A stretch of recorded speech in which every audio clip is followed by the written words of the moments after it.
Hi James, so how are you? Va bene. Good. Tutto okay? Okay. So let's start maybe talking about your last concert Yeah. last night here Brilliant. in Milano. How was it? It was great. I think the crowd was brilliant. They had a lot of energy and they're excited. Yeah, it was great. I really enjoyed it. It was quite a rocking show. Quite rocky. And how was the audience? Yeah, they're brilliant. Yeah, they sang along to all the songs and they're all smiling. Yeah, it was good. This is about as good as it can get, really. Everyone's singing along, smiling, good vibe, bringing energy to the concert. It was good. Okay. And how did you meet Francesca Michelin? Yeah, I did. For the duet? How did I meet her? Yeah. She came to the studio I was in, and in England. She was very kind enough to get on a plane and fly over to England and record the vocals there in England with me. Yeah, she was really sweet. She was very sweet, very professional. She was a little bit nervous at the start, but as soon as she started singing and we got into the song, she was great. Yeah. You started in a cover band, right? Yeah. What kind of memories do you have of that period? I just remember being probably 14, 15, and we were playing like 5 gigs a week in pubs. You know, we were a good little covers band considering our age. We were so young, but we knew loads of old stuff like, you know, 60s and 70s stuff like Free or Stevie Wonder, or we used to play loads of different stuff. Yeah, so I think that's why we were alright, because we used to play a mix of like new and old music that older people would like, and that's what all the music I love anyway. Yeah, it was good. That's where I learned my trade.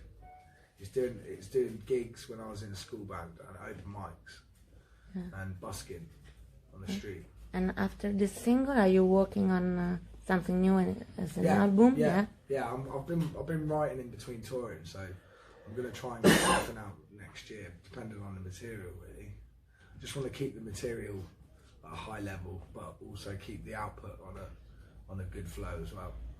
Okay. And what type of influences are you putting in the record? I mean, I don't know. It's just a bit creative. I'm not really thinking about where it's going to sit musically or how you bracket it. I'm just trying to write songs really, and then, you know, once you've got the songs and you record them, then they become something else. So I'll see when I record them. But it's still, you know, it's still soul sort of based music, but just different variations on how you get that across. Whether it's neo soul or old school soul with a band in a room, or whether it's just you know, acoustic vibes with a bit of sort of bit of pop, soul, rock. Yeah, it depends. I've got a few tunes that I'm quite pleased with, but they're all completely different sort of vibes really. And until I get into the studio with a band and play them in, they can go in any direction. So I just concentrate on the songwriting first, and then you sort of think about how you're going to package it up and how you're going to present it. You know, like all the songs on this album were just laying about for a while. They were, you know, half of them were acoustic with a bit of piano and some backing vocals. Others were sort of more recorded. And then when you get into the studio and the band plays it, it sort of has a, you know, it's like a producer. You know, you get the overall sound of what you're doing over time. But at the minute, they're just little nuggets of songs. So they could go in any direction. It could be more country. It could be more folky, could be more blues or soul. I'm not sure yet. I try and let the song dictate where it goes, really. Whatever's best for the song. Yeah, a sort of jam session.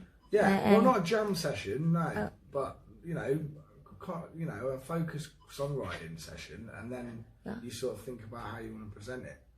But yeah, I just try and let the song tell me what it needs.